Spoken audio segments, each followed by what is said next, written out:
morning everybody, and welcome to the second in the series of our Grand Designs experience. And I'm sitting in the garden this morning, the sun is up, and it's just a beautiful day. The birds are singing in the background, and we are just truly blessed, as Derek said in this beginning of this video, to have a wonderful opportunity to create a beautiful home. And this is just this sort of step-by-step process that we went through to achieve this wonderful, wonderful home. So I just wanted to say that often what you are seeing is my response to a direct question. Normally it would be from Tom. We had Tom, who was the main guy that was with me, as I mentioned earlier, and we had obviously Christian, the director. But it was in direct response to a framed question, and I will qualify that because they ask you questions all day. So they can ask you one in the morning and then one in the evening, and then put them together, and they can look like that your responses are almost one after another. And I can tell you right now, from editing my videos, even though badly, okay, I'm trying, that you can snip and cut and put things together, and you can really move things around, and it looks like it's a continuation, doesn't it? I suppose I should have been a little bit more savvy. Did you not? You just take things at face value, and I'm not complaining, don't get me wrong, but I think sometimes it's good to, when you see a response, it's good to really understand that it's not just me talking, it's just, okay, Jen, so tell me, what changes have you made? Where have you? It's not why have you made them. They don't give it the context. So, yeah, that's something I just wanted to point out, because the whole narrative of what the editor was trying to say, or the director was trying to say, is that we were making so many changes and we didn't know what we were doing. The new year brings great news for Jen and Derek. They sold their business in the UK, and Derek has finally moved over to Spain. Every day time I've come here, I'm just more grateful for what we've got and the chance we've got. I mean, it's really a lifetime opportunity. This. Hundreds of temporary supports have been erected to create the shuttering for the first floor slab. We have changed a few things. On the plan, the bedroom was going to be cut across like that.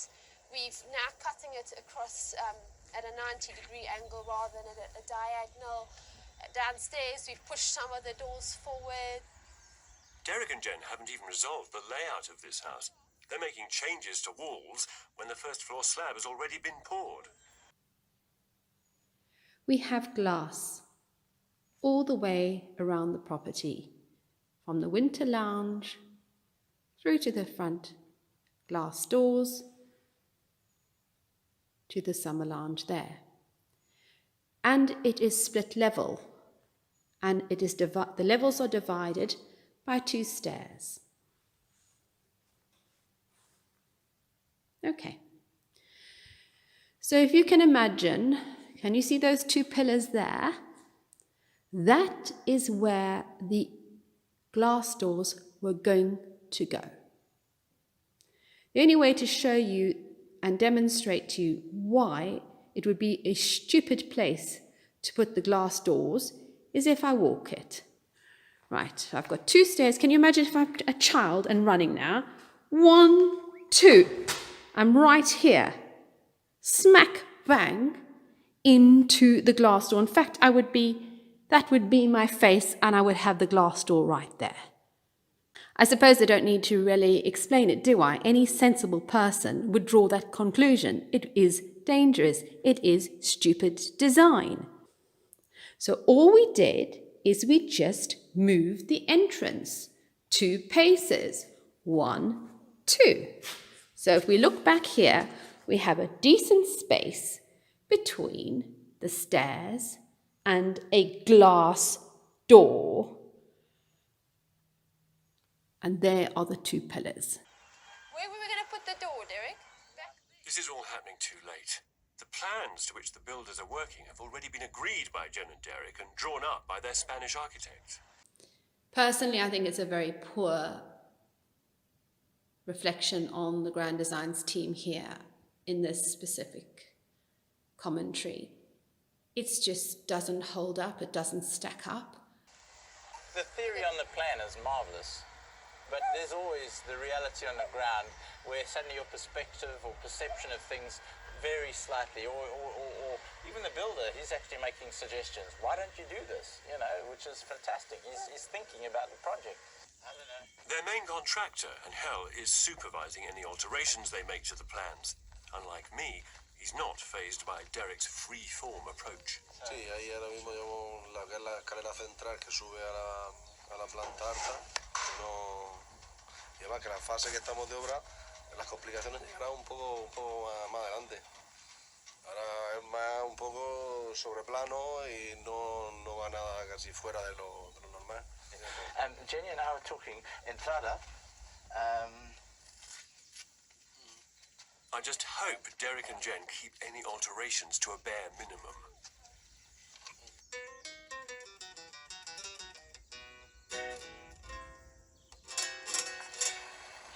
Now that Derek has plenty of time on his hands, he comes to site every day to keep an eye on what's going on. The builders are preparing to cast the concrete pillars that'll support the complicated shaped roof. They're following the architect's drawings, but as Derek came up with the concept of this roof, he wants to make sure they get it right. And already, he thinks he's spotted a problem. He thinks the builders aren't making the pillars tall enough to accommodate the steep angle of the roof. So are they saying instead of doing that, do that? I think they're misinterpreting. You know? Well, if 2.3 meters and you know it's right, then you just tell them that's what you want done. It's as simple as that. Derek's so passionate about his design, he wants to explain to the builders exactly how he sees the pitch of this roof. No.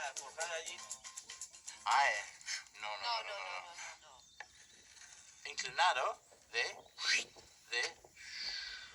Very frustrating. And it's obviously the language problem being the most frustrating part. The harder Derek tries to make his point, the more confused the builders get. No, Derek's wrong. Totally wrong. It is almost straight, Derek. Look. Yeah. Stupido. Yeah, stupido. At least I know stupid in Spanish. With Derek, Jen, and the builders unable to agree the best way forward, and Hell is called to site. Problema is going to be solved in 3 minutes. Angel explains to Derek what the builders have been doing. Yeah. Comprende, vamos. Perfecto. They are actually doing what I want, but I've misunderstood where they put the pillars and how it's actually been created. It appears an apology is in order from Derek. From now on, I think he has to allow the builders to get on and do their job without interfering. Otherwise, he and the family could end up living in the caravans for a very long time.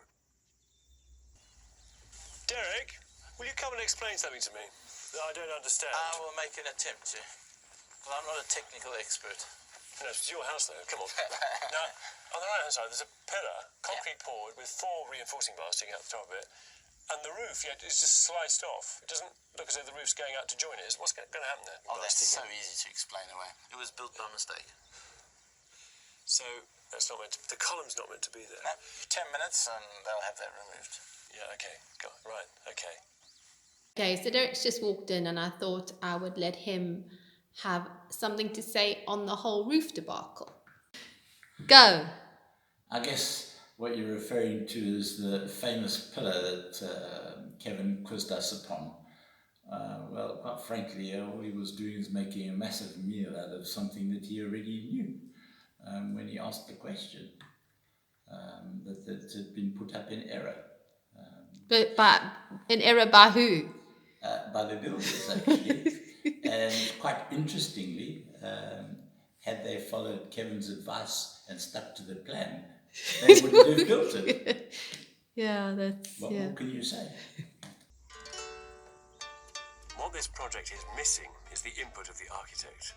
Felipe Beluda is effectively our architect. What he's actually done in the project is pretty basic. Certainly all the creative input has probably come from ourselves, but his input hasn't really been required. I think the last thing Jen and I would have wanted would have been a meddling Spanish architect. A guy who came in and says, you can't do this, you can't do that, can't do this thing, and that's not possible, this is not possible. With Felipe, basically, everything's possible. Derek and Jen employed Felipe, their Spanish architect, purely in a technical role to draw up their preconceived plans for the house. So the design is not solely his creation. Yo puedo dar ideas, pero yo no voy a vivir en la casa. Van a vivir ellos, la casa es para ellos, y después de haberlo comentado, ellos son los que tienen que tomar la decisión. Entiendo que mi función es maleable, no puede ser unidireccional, no puedo mandar lo que quiero, porque la casa no es para mí, la obra o el proyecto será mío, pero entiendo que la relevancia es que ellos es su casa. Derek may think he's getting a good deal from his architect by being allowed to make all these changes as he's going along willy-nilly, but if you ask me, it's a recipe for disaster. I mean, every house I've ever seen has been like a complex machine, a piece of engineering, and it takes people who really know what they're doing to put them together and to design them beautifully. It may be Derek's house, but he is no architect. The next phase of construction is dominated by creating Derek's dramatic roof. Steep-angled roofs like this are far more common in northern European countries that have to deal with wet weather. But Derek wanted this roof purely for its aesthetic value. It may be an unusual roof for this part of the world, but pouring a concrete slab on a 40-degree angle is no problem for these builders. Here, all roofs are made out of concrete. The Spaniards just love the stuff and simply makes it thicker to cast it on a slope. The roof is the final section of this structure to be cast in concrete. This building is supported on concrete columns, so all the interior walls are constructed in lightweight ceramic bricks. Good thing, because mistakes keep getting made, and the builders have to undo their own work. They put the door into for sort of a downstairs cloakroom, opening into the dining area, because they weren't listening when I told them to put them in, and they stuck them in the wrong place. So I don't know where their brain was. Derek is deviating from the plan so much, the builders need to be telepathic to know what he wants. You see the plan, it's really very expensive toilet paper because that's how much is actually referring to it. So we changed the toilet from being there, we changed it to there. And we're making a view for it in that one. What have we kept the same, Derek? So I probably didn't do myself any favors. This is where I was standing when we were showing what changes we had made. But it was a bit of tongue-in-cheek because actually there are no walls down here to speak of. The only wall that we changed was the dining room wall. Here is the toilet door. It was never changed. It was always there on the plans. They just put it in the dining room. So here's the dining room, and where the dresser is was where they had the door. So I think for obvious reasons, we just wanted it to be in the main entrance. We didn't want to have to go through our dining room to get to the toilet door. So if you look here, the dining room, I can swing the camera around and I think you can see why we decided to just put half a wall here. So there is a barrier between the two spaces, but we used some beautiful stone from the property and we built this wall. And coming through to the kitchen, here we have the 2 steps down again to the summer lounge. There was never going to be a wall here. The biggest change they're making is the addition of a large skylight to the roof to create an atrium. However, Jen's noticed that the builders are becoming increasingly annoyed by Derek's messing with the plans. And I don't blame them. Thank God we don't actually speak Spanish because, I mean, we've just had this sort of shown us to us a few times, and I mean, it's sort of beta history. This means, I think, international language. In other words, you're gonna die if you change it one more time. Derek's eccentric method is really testing the builders, but the main contractor, and Hal, is happy to go along with him. Hasta ahora yo no tengo ningún problema con él y si él dice vamos a tirarlo, que al final él quiere de la otra forma, pues también lo veo lógico que lo haga, porque es una vivienda bastante grande, se va a gastar mucho dinero. Making it up as you go along is expensive, and the more you move away from the architect's drawings, the more you risk failure. Right now, I have no idea how this building's going to look. I'm quite excited about coming back here, because it's been a few months since I visited Jen and Derek. It's something of a moment of truth, though, because you've got an architect who just doesn't really seem to be very interested in this build. Oh, goodness. It looks like a miniature shopping centre.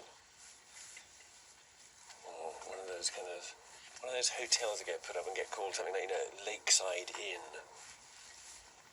The roof's kind of rather clever, though. The roof's nice. The roof's very nice. From here, the roof's beautiful.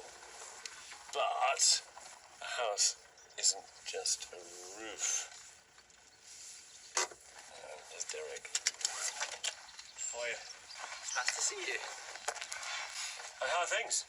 How's your build? Very good. You poured a roof. Very I was happy. admiring the roof. Yeah, I'm amazed at what they've managed to do out of concrete. It's totally out of the I think ordinary it's for the quite old Spaniards. extraordinary that they do pour it in concrete. I mean, it makes it look like a 1960s airport terminal, doesn't it? I mean, the fact that, I was everything is... waiting to see what you'd come up with. But that's a good one.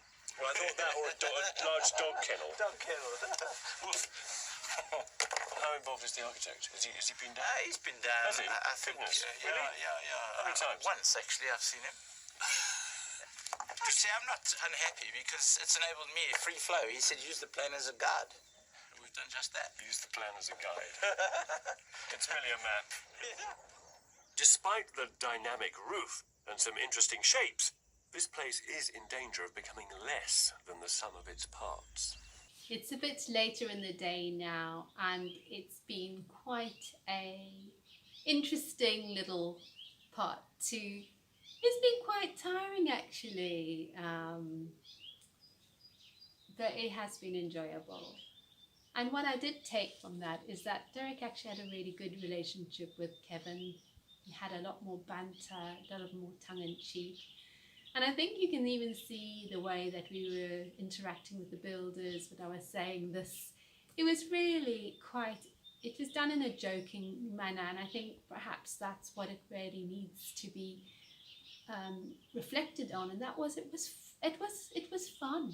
We were actually having a good time most of the time. I think you'll see later there'll be a little bit more when it becomes a little bit more stressful about the timing aspects and of course costs and things like that. But Derek really enjoyed coming to the build every day. He got on with the guys, he had a good rapport with them, and yeah, interesting to see what part 3 will bring. Thanks for watching. I hope you enjoyed it. Like, subscribe, share. See you again soon.